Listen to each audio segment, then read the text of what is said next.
The vast windows of Unity Point Space Station revealed endless darkness scattered with distant stars. Inside the Grand Council chamber, Ambassador James Walker stood firmly in his simple gray suit, a stark contrast to the elaborate robes worn by alien delegates surrounding him. His voice cut through the silence, quiet but unwavering. "We refuse these terms." The words rippled across the room, making several alien representatives shift nervously. The council leader, a tall being with blue skin called Representative Smith, leaned forward from his elevated seat.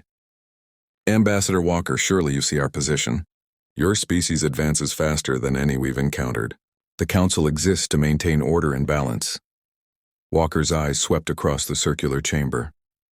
12 different alien species watched him with eyes of every imaginable type, some large and dark, others made of countless tiny lenses, a few glowing from within. He had spent 3 long years in this place, trying to bridge the gap between their worlds. Today, everything would change. 3 years back, Walker began, his tone measured, we brought evidence that the drift, that dead region at our galaxy's edge, was spreading. We presented research showing how to halt it. You dismissed us. Uncomfortable murmuring spread through the assembled delegates. The drift was a topic most preferred to avoid. 2 years ago, he continued, we offered to provide our gravity manipulation technology to every council member. You turned us down, claiming it would disrupt the existing power structure. That same technology could have prevented last month's mining catastrophe on Proxima Beta that claimed thousands of lives. Several representatives lowered their gaze, the recent tragedy still weighing heavily on everyone's conscience. 1 year ago, we detected a star in Sector 7 showing dangerous instability. You ignored our warnings. 3 months later, that star exploded. 2 entire colony worlds barely evacuated in time. Walker paused, letting the weight of his words settle over the chamber. Security drones hovered near the ceiling, their sensors locked on him. The atmosphere grew thick with tension. "And now," he said, his voice gaining strength, "you demand we restrict our research. You insist we slow our expansion into space. You want access to all our technology while imposing limits on how we use our own discoveries." Representative Smith raised one hand in a placating gesture. "Ambassador, please try to understand our perspective. For 3,000 years, this council has preserved galactic peace by carefully regulating technological progress. Your people have accomplished in 2 centuries what took other species thousands of years. This creates dangerous instability." Walker smiled, though no warmth reached his eyes. He reached into his jacket and removed a small metal disc, his council membership badge. The simple motion caused several security drones to drift closer, their attention sharpening. "No," he said calmly, placing the badge on the podium before him. "What creates instability is fear of advancement. What causes suffering is refusing solutions to protect outdated traditions. What kills innocent people is the arrogance of believing that slower always means wiser." Complete silence fell over the chamber. Even the constant background hum of life support systems seemed to fade away. "Humanity reached for the stars because we dreamed of something better," Walker said. "We developed our technology to solve real problems, not to accumulate power over others. We offered to share everything we learned. We asked only for the freedom to continue learning." He stepped back from the podium. "But you don't want partners. You want subjects who obey without question." Representative Smith rose quickly from his seat. "Ambassador Walker, this is highly irregular. Perhaps we should pause and reconvene after." "We're finished here," Walker stated simply. He turned and walked toward the chamber's enormous doors.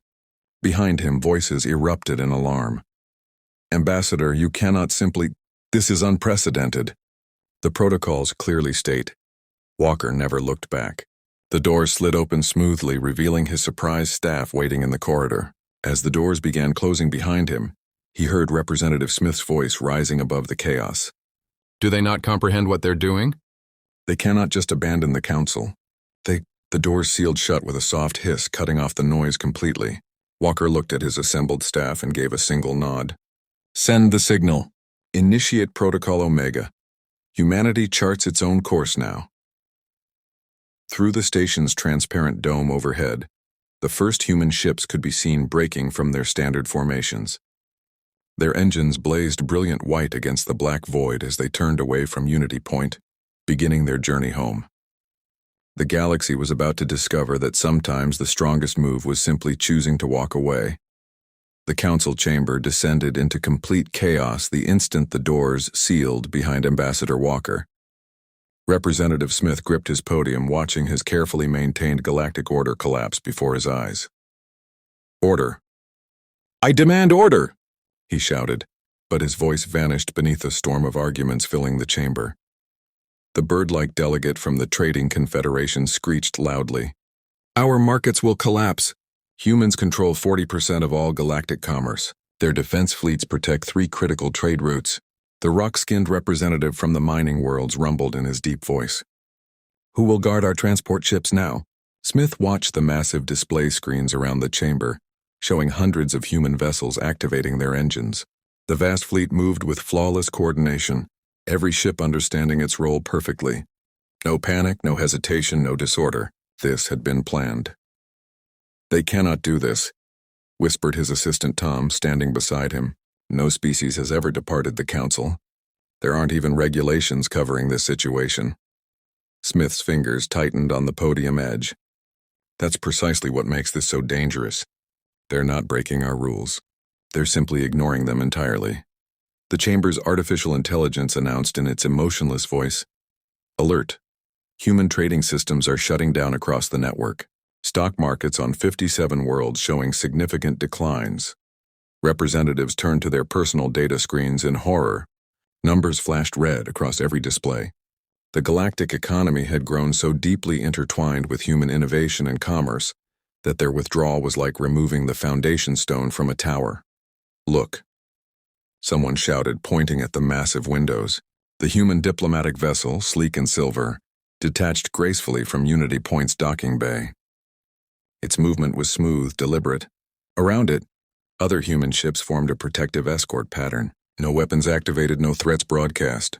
They simply departed. "Connect me to Earth's government immediately," Smith ordered. The chamber's AI responded after a brief moment. "Unable to establish connection. All diplomatic channels with Earth have been terminated." The rock-skinned representative slammed his crystalline fist on his desk. "We should stop them by force. The council fleet would be annihilated," interrupted the military advisor, speaking up for the first time. All heads turned toward the scarred veteran who rarely participated in discussions. "Human ships possess technology we've never fully understood. Half our advanced weaponry is human-manufactured. We would be initiating a conflict we couldn't possibly win." Smith watched another screen displaying reports flooding in from across the galaxy. Human research facilities were closing their doors. Their peacekeeping forces were withdrawing from joint operations. Their engineers were abandoning vital infrastructure projects. "They're not just leaving," he realized aloud. "They're extracting their entire civilization. Everything they built, everything they maintain, everyone who works for them." The trading world's representative fluttered in distress. "The new medical facilities on my world, they're staffed entirely by human doctors. Who will operate them now?" Similar cries began rising from other representatives as reports reached them from their homeworlds. Projects halted, systems failing, markets crashing, centuries of progress beginning to unravel in mere hours. Smith's assistant looked up from his datapad, face pale. "Sir, we're receiving word that some of the younger council races are questioning their own membership. They're saying if humans can leave." "Connect me to any human official," Smith interrupted. "Anyone at all."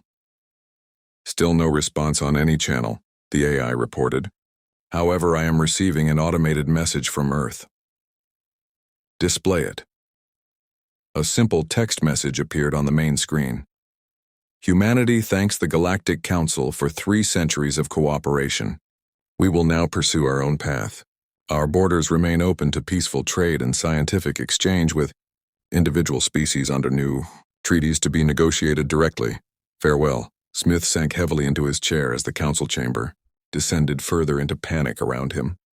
Through the windows, he watched the last human ships vanish into fold space, leaving only stars behind. "What have we done?" he whispered to himself. "What have we done?" Admiral Thompson stood in Earth Defense Command's main control room, watching the massive wall of screens before him. Each screen displayed human ships breaking away from different sectors of council space, all moving with perfect precision. Operation Walkaway is proceeding exactly as planned. His second-in-command, Captain Rogers, reported. All ships report green status. No council interference detected. Thompson nodded slowly. 5 years of secret preparation were paying off perfectly. Every ship understood its role. Every crew member knew their part. Humanity had hoped they would never need this plan, but they had made absolutely certain they were ready. What's the status of the Mars shipyards? Thompson asked. Already switched to independent power, Rogers replied. The new fusion cores are online. Production continues at full capacity. Another officer spoke up from her station. Sir, we're receiving reports from our colonies. All 37 worlds have activated their shield systems. Our borders are secure. Thompson allowed himself a small smile. The Council had never known about the planetary shields. They had never known about many things. Humanity had learned long ago to keep their best technology hidden from curious eyes. On the main screen, a map displayed human space glowing bright blue against the darkness. It wasn't the largest territory in the galaxy, but it was the most efficiently utilized. Every world connected by instant transport gates. Every resource carefully managed. Every citizen protected by technology the Council had never imagined existed.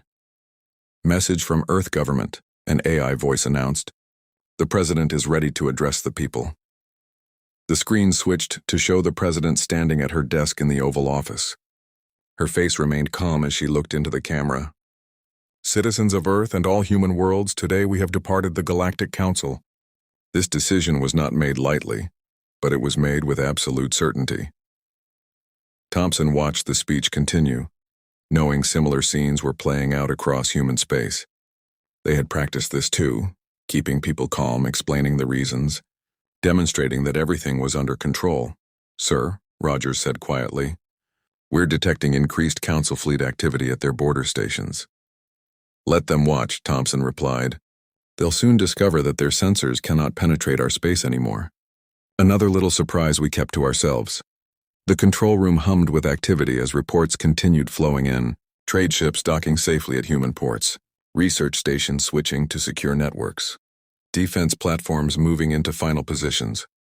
Admiral, a young officer called out, we're receiving requests from some of the younger Council races. They want to maintain trade relations outside of Council control. Thompson nodded. They had anticipated this. Some of the newer species had always been more friendly toward humans, more open to new ideas. They would make good partners in the new era that was coming. Message from Ambassador Walker, Rogers announced. He's aboard his ship and heading home. His exact words are, it felt damn good to walk away. A quiet chuckle ran through the control room. Everyone there understood that feeling perfectly. For too long, humanity had watched the Council hold back progress. For too long, they had seen solutions ignored and assistance rejected. Now they were free to move forward at their own pace. Sir, another officer reported, all human citizens have been accounted for. The evacuation of Council space is complete. No one left behind. Thompson looked at the screens again, at the streams of data showing everything proceeding according to plan. Humanity had learned something important in their centuries among the stars.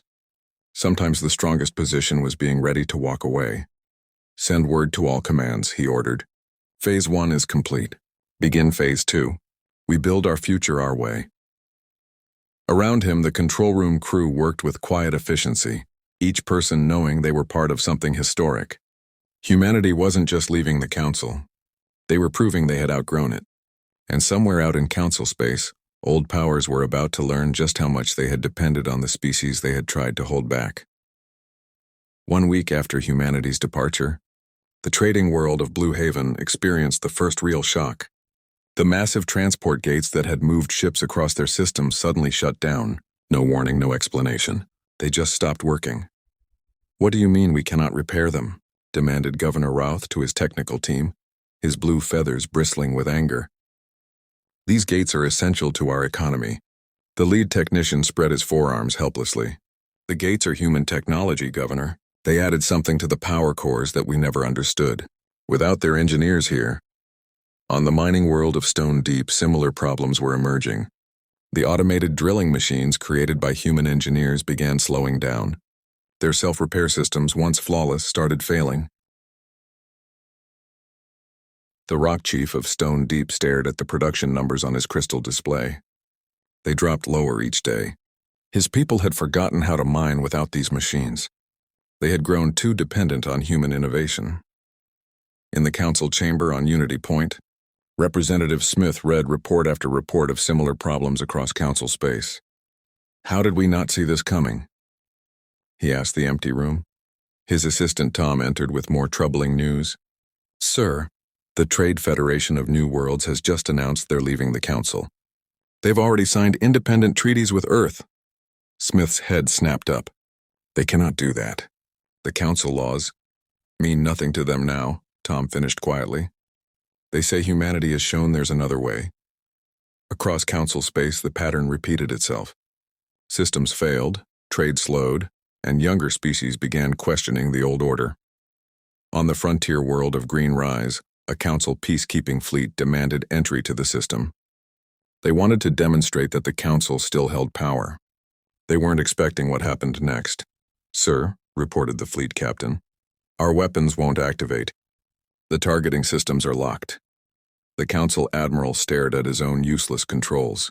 They had never known that their best weapons sold to them by human corporations had hidden safeguards built in. Now those weapons simply refused to work against human allies. In the great libraries of the ancient races, scholars made a disturbing discovery. They found that humans had quietly copied every book, every record, every piece of knowledge the council had collected over thousands of years. But the humans had also added to that knowledge, filling in gaps, correcting errors, advancing ideas that the council had abandoned. They didn't just take our knowledge, one scholar realized. They improved it, and now they're gone. The council's emergency meeting was interrupted by news from the Galactic Core. The star stabilization project, abandoned by human scientists, was showing signs of failure. The council's best minds couldn't understand the half-finished work, couldn't continue what the humans had begun. We need them back, admitted the science minister. Our civilization has built itself around their innovations, their solutions, their work. Without them. But Earth's response to all messages remained the same. We welcome diplomatic and trade relations with individual species outside council control. All other messages will be archived without response. Some council members suggested using force. They quickly discovered that their maps of human space were now useless. Their best sensors couldn't penetrate whatever shield humans had placed around their territory. Their fastest ships couldn't follow human vessels through the strange new jump points they used. They were always ready, Smith said, watching another report of council authority crumbling. They knew this day might come, and they prepared for years. While we tried to control them, they were quietly making sure we couldn't. The galaxy was learning an important lesson. Trying to hold back human progress was like trying to hold back the tide. In the end, the water always finds its way forward. 2 months after humanity's departure, the first pirate attack struck the Silk Star trade route. 3 cargo ships disappeared without a trace. The council fleet, once proud and strong, took 3 days to respond. This route was protected by human patrols, the merchant captain told his frightened crew. Their ships could reach anywhere in the sector within minutes. But now, more attacks followed. The pirates had discovered that many defensive systems no longer worked properly. Security networks that humans had maintained now had holes. Emergency beacons sometimes failed to activate. In the council chamber, Representative Smith faced angry delegates. First, our technology fails, shouted the trade minister. Now our ships vanish.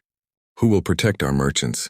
The council fleet, Smith began, is spread too thin, interrupted another delegate.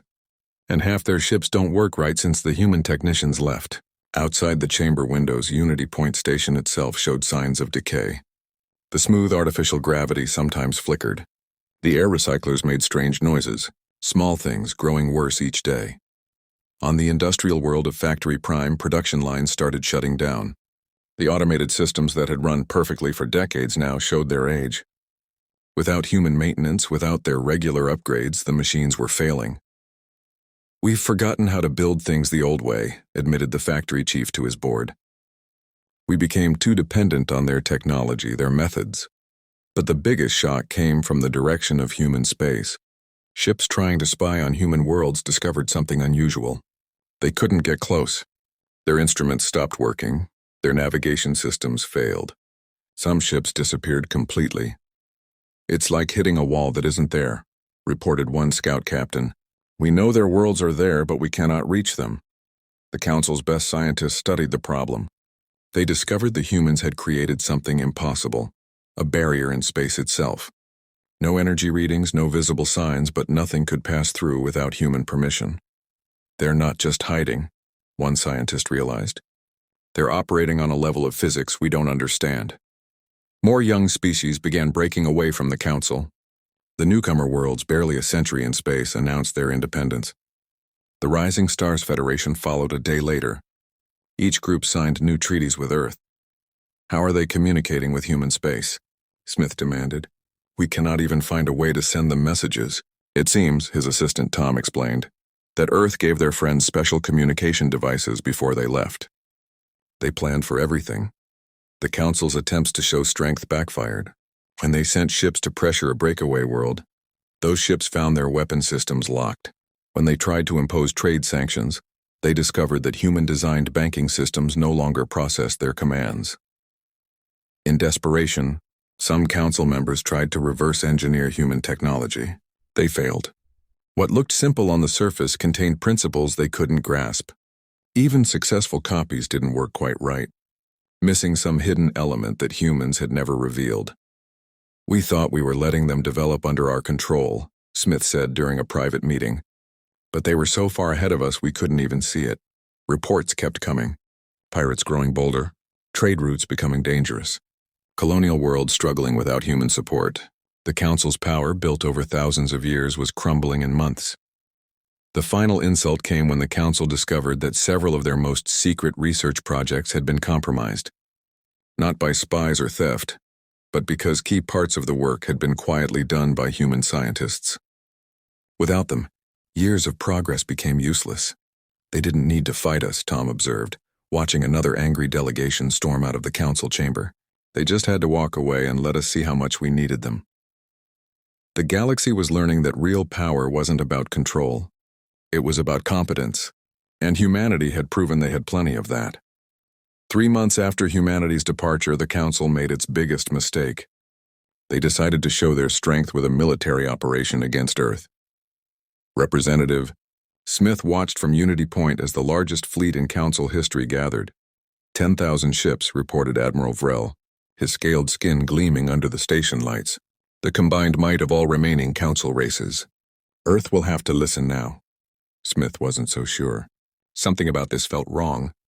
"Have we considered that humanity might have expected this?" "They're just one species," Vrel dismissed the concern. "No matter how advanced, they cannot stand against the United Council." The massive fleet made an impressive sight as it moved into formation. Ships of every Council race joined together, stretching out into space like a metal cloud. Their mission: force humanity back under Council control. They never reached human space. Halfway to Earth, every ship in the fleet suddenly stopped. Their engines died. Their weapons went dark. Their communications fell silent. 10,000 ships hung helpless in space. Then a single human ship appeared. Just one regular-sized patrol vessel. Its message was simple. "The Council fleet has entered restricted space. Their systems have been temporarily disabled. They have 1 hour to turn back before their life support shuts down too." Admiral Vrel raged from his flagship. "Impossible. How can they control our ships? We checked everything for human technology." The answer came from an unexpected source. A young engineer spoke up from her console. "Sir, they didn't need to add anything. They designed most of our engines in the first place. They built the base technology that everything else runs on. They just never told us about the off switch." The mighty Council fleet had no choice. They turned back, their pride hurt more than their ships. But the lesson wasn't over. When they returned to Council space, they found things had changed. The younger races had taken advantage of their absence. Half the remaining Council members had declared independence while the fleet was away. In an emergency Council session, the truth finally sank in. "We never controlled them," Smith said to the quiet chamber. "We never even understood them. Humanity gave us what they wanted us to have, showed us what they wanted us to see, and kept their real power hidden." Reports from across the galaxy painted a clear picture. Human space was thriving. Their worlds were protected by technology the Council couldn't understand. Their ships used drive systems that left Council vessels looking primitive. Their colonies were expanding, their trade was growing, and their former allies were benefiting from new technologies humans had kept in reserve. "Message from Earth," announced the Chamber's AI. On the main screen, Ambassador Walker appeared. He looked exactly as he had the day he walked out, calm and composed. "The Council's attempt to enter human space has been noted," he said simply. "We trust this demonstration has made our position clear. We remain open to establishing new diplomatic relations as equals, not subjects. The choice is yours." The screen went dark, leaving the Council members in stunned silence. "They could have destroyed our fleet," Tom whispered to Smith. "They could have let our life support fail. They could have taken control of every piece of their technology in Council space and shut us down completely." Smith nodded slowly. "But they didn't, because this wasn't about proving they could beat us. It was about proving they didn't need us at all." In the following days, the Council learned of other things humans had kept hidden. Medical technologies that could have saved millions, clean energy systems that would have ended resource wars, faster-than-light drives that made their best ships look slow. "All this time," Smith said, looking out at the stars, "we thought we were being generous by letting humanity develop under our guidance. We never realized we were the ones being left behind."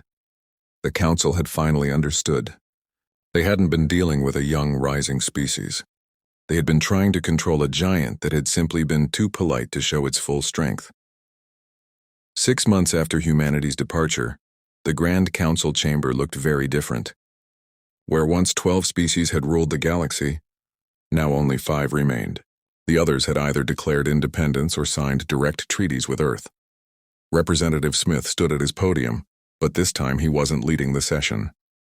Instead, he was preparing to welcome a guest. "Ambassador Walker has agreed to hear our proposal," he told the remaining Council members. "Remember, we're not in a position to make demands anymore." The chamber doors opened and Walker entered. He looked exactly the same as the day he had walked out, but now he moved with even quieter confidence. Behind him came representatives from 20 former Council worlds, all of them now independent allies of Earth. "Welcome back to Unity Point," Smith said, "though I suspect it's we who should be requesting welcome from you now." Walker smiled slightly. "The station systems have been running below optimal efficiency. Our engineers could restore them if you'd like." Everyone knew this was more than just talk about station maintenance. It was about the future of galactic civilization itself. "We have a proposal," Smith said. "The Council admits its errors. We acknowledge humanity's right to develop freely. We request a new beginning, not as rulers and subjects, but as equals." Walker listened quietly as Smith outlined the new structure. No more central control, no more restricted technology, no more artificial limits on progress. Instead, a forum for cooperation, with each species free to develop at its own pace.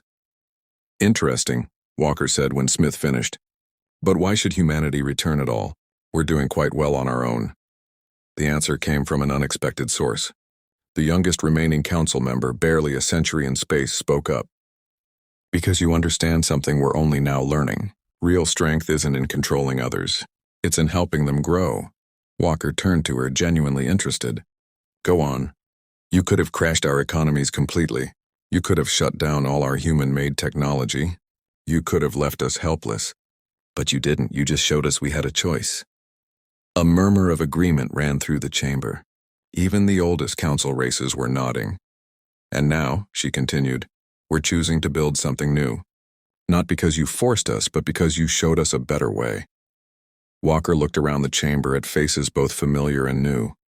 Then he reached into his pocket and pulled out something that made Smith catch his breath. A Council membership badge. But this badge was different.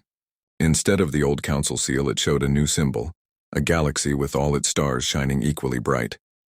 "Earth has discussed your proposal," Walker said. "We agree on one condition. Everything we've kept hidden, all our advanced technology, all our scientific knowledge, we share it. Not just with the Council, but with every species ready to use it responsibly." "That would change everything," Smith whispered. That's the point, Walker replied. The galaxy shouldn't be about holding anyone back. It should be about lifting everyone up. One by one, the council members stepped forward to exchange their old badges for new ones. As they did, screens around the chamber lit up with data streams. Humanity sharing its first batch of hidden breakthroughs. There's so much here, Tom said, scanning the files. Medical cures, clean energy, faster ships, better defenses. You had solutions for almost everything. We did, Walker agreed. We were just waiting for the galaxy to be ready to use them wisely. Smith looked out the chamber windows at the stars. Already, human ships were arriving to help upgrade Unity Point systems. In spite of everything, they had never stopped wanting to help. Welcome home, he said to Walker. Or perhaps we should say, welcome to the future. The galaxy was entering a new age, not one of control and fear, but of cooperation and growth, and it had all started because one species had been brave enough to simply walk away.